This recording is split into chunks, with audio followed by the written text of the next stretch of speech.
Hola mis queridos amigos, nuevamente con ustedes su doctor Tigre, el que ronca en esta negra noche neoliberal.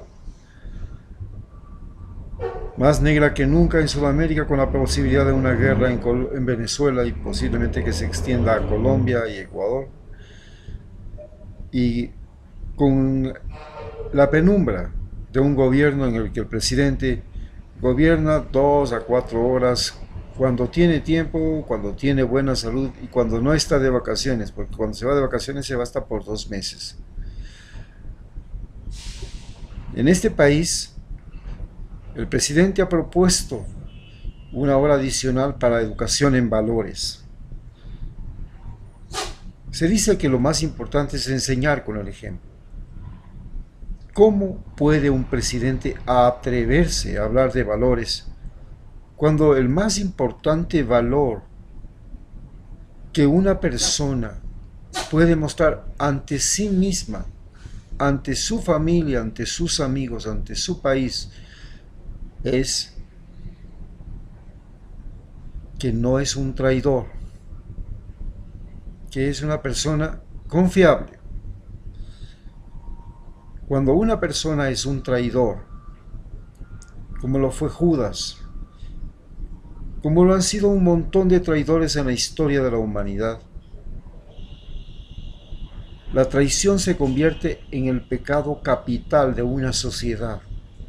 Y no puede pedir un tipo que ha cometido traición para todos los que votamos por él, para todos los que creímos que él era otro tipo de ser humano, para aquellos que creímos que no regalaría el país a los más ricos, ni las empresas públicas. No puede él pedir que se enseñe valores en una escuela. Tampoco puedes pedir que se enseñe valores a un individuo que no puede trabajar 8 horas, pero que cobra 2 salarios por trabajar 2 horas diarias. Y cuando se va de vacaciones, se va por 2 meses, dejando abandonado el gobierno de un país. No puede pedir valores. El individuo que utiliza la mentira y el engaño para sus objetivos.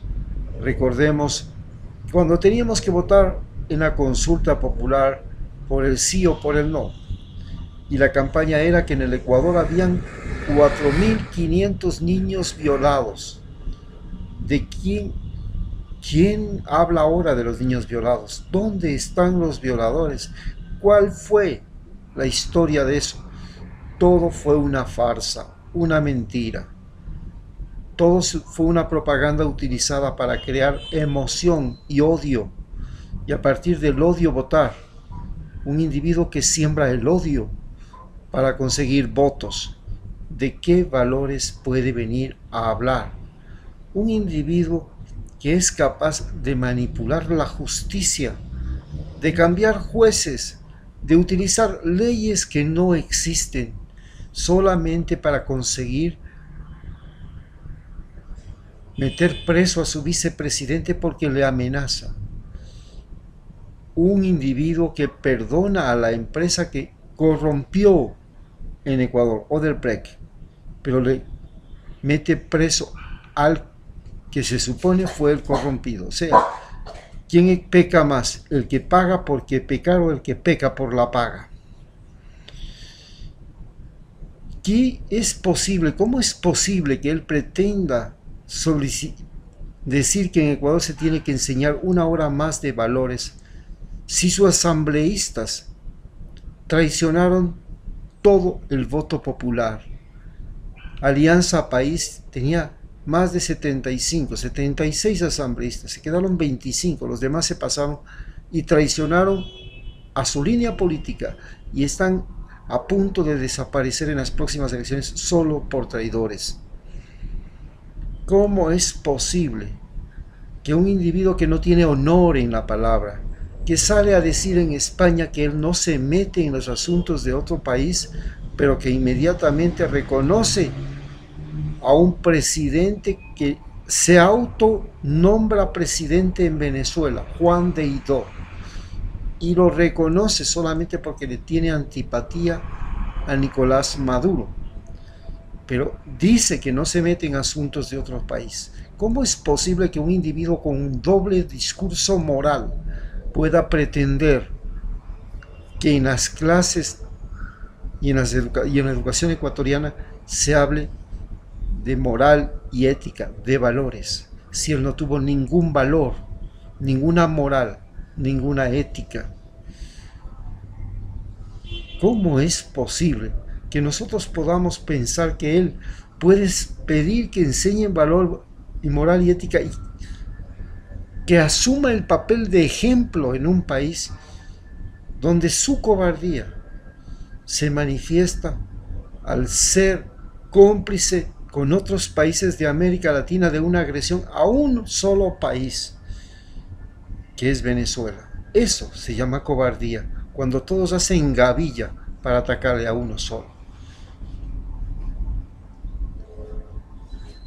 Estos son los fundamentos para negar que un individuo de esa calaña como el que nos gobierna pueda pretender, después de haberse tomado el botín de los cargos públicos, después de haber convertido al país en un país de tinterillos mentirosos y engañifas, que gobiernan, que engañan, que todo lo dilatan, que todo lo oscurecen, no lo transparentan, con la justificación de la austeridad. La austeridad es austeridad solo para todo el país, pero no es austeridad para darles posibilidades a los más ricos, darles empresas, darles el botín de los préstamos de la Corporación Financiera Nacional, darles las empresas públicas al remate del mejor postor. Eso se llama robo a todo un pueblo, y pide todavía que se le dé una hora más de valores en las escuelas. ¿De qué valores se pueden hablar en un gobierno sin valores? En base a eso, también nos ponemos a pensar cuál es la calidad de la educación en el Ecuador. Él ha deteriorado la calidad de la educación. Primero, permitió el libre ingreso a las universidades. Segundo, las escuelas unidocentes. ¿Y qué es lo que consigue con eso? Que cualquier mediocre que pasó una coima, que le dio un regalito al profesor, que se acostó con el profesor, puede entrar a la universidad y punto. Y no necesita saber nada para entrar a la universidad. Yo viví lo que era el libre ingreso a las universidades. Y yo viví lo que era pasar los años en la Universidad Central del Ecuador. Cómo desde los profesores exigían dinero, cuotas, sobornaban y hacían acoso sexual para permitir el paso de sus estudiantes por sus cátedras. Lo viví en carne propia. Y sé cuál es y cuál fue el nivel de la Universidad Central en la que me gradué. Hoy, que ya soy un médico profesional, puedo a ciencia cierta decir que aprendí tantas y tantas y tantas cosas inútiles que me pregunto si aquellos 8 años que me costó la carrera estudiar, porque se estudiaba no 6 años, se estudiaba 8 años medicina, realmente no fue una buena parte, un desperdicio de tiempo. Pregunta que se hacen también ahora los chicos que entran a las universidades estatales, porque en las universidades estatales se aprenden cosas de tan baja calidad que mi hija, que estudia en la Universidad de Melbourne, se sorprende cuando llega acá y ve la diferencia entre una universidad, entre las 100 mejores universidades, donde para dar un examen entran 3.000 estudiantes a un aula y nadie se conoce entre ellos, y las preguntas les llegan por computador, a una sala de exámenes donde se sientan en el grupito y entre todos se ayudan para dar el examen. Eso es lo que se ha vivido. Si pudiera decir qué es y cómo debería ser la conducta de un profesor en el siglo XXI, ¿Y qué es lo que nosotros esperamos que los profesores enseñen en los colegios? Permítanme leerles a ustedes esta carta que los dirijo a los profesores de mi nieta en un colegio católico. Estimados profesores, un buen médico es aquel que puede ayudar a un enfermo muy grave, no el que cura a un enfermo casi sano. Un buen profesor es aquel que puede ayudar a un estudiante con dificultades de aprendizaje, no el que tiene estudiantes sin problemas que hacen lo que él dice y supuestamente bien. El verdadero médico ayuda a que el cuerpo se repare por sí mismo, porque los seres vivos se diferencian de las máquinas en que se autorreparan y se reproducen. El buen profesor es el que ayuda a un estudiante a encontrar sus propias virtudes, no el que trata de embutir en el cerebro del que aprende palabras, números o conductas.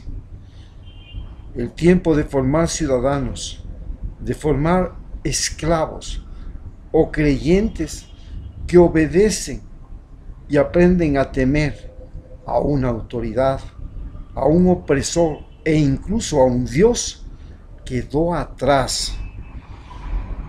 Ahora formamos personas, seres humanos con personalidad, esto es, con la capacidad de decidir por sí mismo en todo, y que descubren sus virtudes y sus habilidades en el curso de los años de estudio. El buen profesor solo es una persona que recomienda, aconseja, explica, presenta opciones, muestra ejemplos, no el que manda deberes que finalmente tienen que hacer los padres, quienes pagan para que sus hijos aprendan y terminen siendo los verdaderos maestros, porque el tiempo de aprender en la escuela no es suficiente, debido a que lo que se enseña en buena parte es inútil, es algo innecesario. Lo más importante que les enseñan es simplemente a ser obedientes, no deliberantes. Realmente no aprenden a decidir por sí mismos, que es el fin último de la educación en el siglo XXI. Muchas gracias.